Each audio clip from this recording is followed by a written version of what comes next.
Trending news Odisha आपण मानक स्वागत जनाऊँगी 7 अक्टोबर 2024 सोमवार। आज किसी गुरुत्वपूर्ण खबर जहां सामना को आसुची एभली लेटेस्ट खबर जानापी आम चैनल सब्सक्राइब और लाइक कर दियंतु। चलतु नजर पकाइबा आज बड़ खबर उपर। आजिकर मेडिकल कॉलेज और हॉस्पिटल 10 डाक्तर बहिष्कृत चर्चा को आसी। कोलकाता आजिकर मेडिकल कॉलेज और हॉस्पिटल 10 जन डाक्तर को बहिष्कार करिछि। आजिकर मेडिकल कॉलेज और हॉस्पिटल इंटरनल काउंसिल यही डाक्तर मान विरोध में धमक देवा, हैरान करवा, रागिंग करवा, टंका आदाय करने भली अभियोग आसाबा बेले यार तदंत कर बहिष्कार कर सहित विशृंखलित आचरण पर आउ 59 जन को सामयिक भाव निलंबन कर 59 जन मध्य इंटर्न विद्यार्थी हाउस स्टाफ अच्छा। परवर्ती मुख्य खबर सुभद्रा टंका पाइबा बढ़ुची उत्कंठा। कोटिए टपिला आवेदनकारी संख्या। सुभद्रा योजना आवेदनकारी संख्या 1 कोटी टपी जाइए। आवेदनकारी मध्य यह पर्यायर 40 लाख अधिक हिताधिकारी को सुभद्रार प्रथम किस्ती मिल। द्वितीय पर्यायर सामिल होगापी हिताधिकारी तालिका प्रस्तुति शेष पर्यायर पहुंची। जो मैंने योग्य हिताधिकारी से तालिका प्रस्तुत पर से खाता को सीधा सड़क सुभद्रा टंका जीव। परवर्ती मुख्य खबर ओडिशा चलुची चारि सरकार। प्रशासन आचार्य कटाक्षर जवाब देला बीजेपी। चली आरोप प्रत्यारोप। बीजेडी जनसंपर्क पदयात्रा बेले बीजेपी सरकार को टार्गेट करिसेंती विरोधी दल उपनेता प्रसन्न आचार्य। से कहते एठारे गोटे सरकार चलुनी, चलुची चारिटा सरकार। गोटे निष्पत्ति नेबाकू चारिटी कथा शुणा पड़ुची। कांग्रेस मध्य समालोचना करने को पछई नहीं। सेपटे प्रसन्न समालोचना रे कड़ा जवाब देछि बीजेपी। बीजेपी कही जमी से सेमिति भाविने अनिवार्य भी सेमिति दल को 4 जन चलाउथिले, किंतु आम सरकार हेउची लोकंक सरकार। परवर्ती मुख्य खबर भारत पहुंचला मालदीव राष्ट्रपति मोहम्मद मुइज। नूआदिल्ली में पहुंचती मालदीव राष्ट्रपति मोहम्मद मुइज। मुइजी पत्नी साजिदा मोहम्मद अच्छा। से भारतर 5म दिन रे। यही गस्त समय राष्ट्रपति मुइज प्रधानमंत्री नरेंद्र मोदी और अन्य वरिष्ठ अधिकारी व्यतीत भारत राष्ट्रपति द्रौपदी मुर्मू बैठक कर मिली। यापर से मुंबई और बेंगालुरु व्यावसायिक कार्यक्रम में अंशग्रहण करेंगे।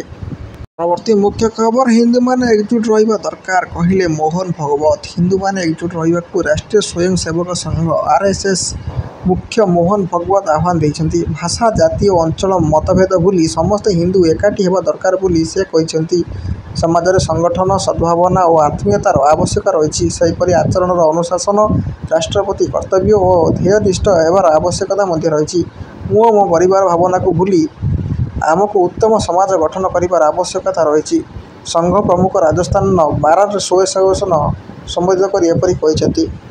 परवर्ती मुख्य खबर जहाँ पहुँची पुणी दिल्ली जीवे मुख्यमंत्री निपात हेब माओ कुटीर। पुणी दिल्ली जीवे मुख्यमंत्री मोहन माझी। आज 3 दिन दिल्ली गस्तर जीवे।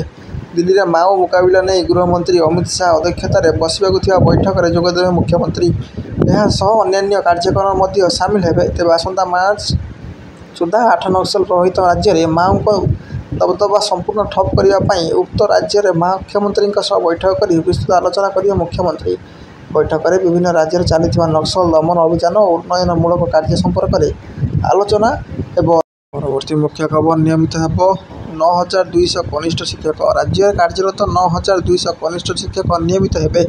एने विद्यालय और गणशिक्षा विभाग पक्षर प्राथमिक शिक्षा निर्देशक को चिठी कर जो मैंने चाकरी शर्तावली अनुଯାयी निरवच्छिन्न भाव 6 वर्ष कार्य कर शिक्षादान सरकार संतुष्ट होती नियमित करने प्रस्ताव को राज्य सरकार अनुमोदन कर चिठी लिखिं कर 9200 कनिष्ठ शिक्षकों को सहकारी शिक्षक ग्रेड लेवल 5 प्राथमिक कर नियमित कर।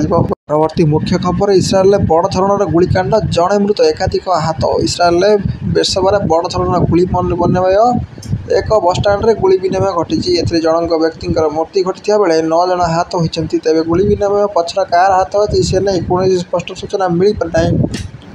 घटनास्थल में आक्रमणकारी को निपात कर प्राथमिक रिपोर्ट जनाई। इस्राएल पुलिस कही बेरसबा केन्द्रीय बसस्टाण्ड निकट में गुली विनिमय होता। लोक मैंने छिड़ा होता समय आखिबुझा गुलीमाड़ करते जड़े दुर्बृत्त। पुलिस सेठार ही आतंकवादी एनकाउंटर कर मात्र जड़े लोक जीवन चली जाता इस्राएल पुलिस कही। यहीपरि समस्त बड़ खबर जानी आगर रहा चैनल टी सब्सक्राइब करनी।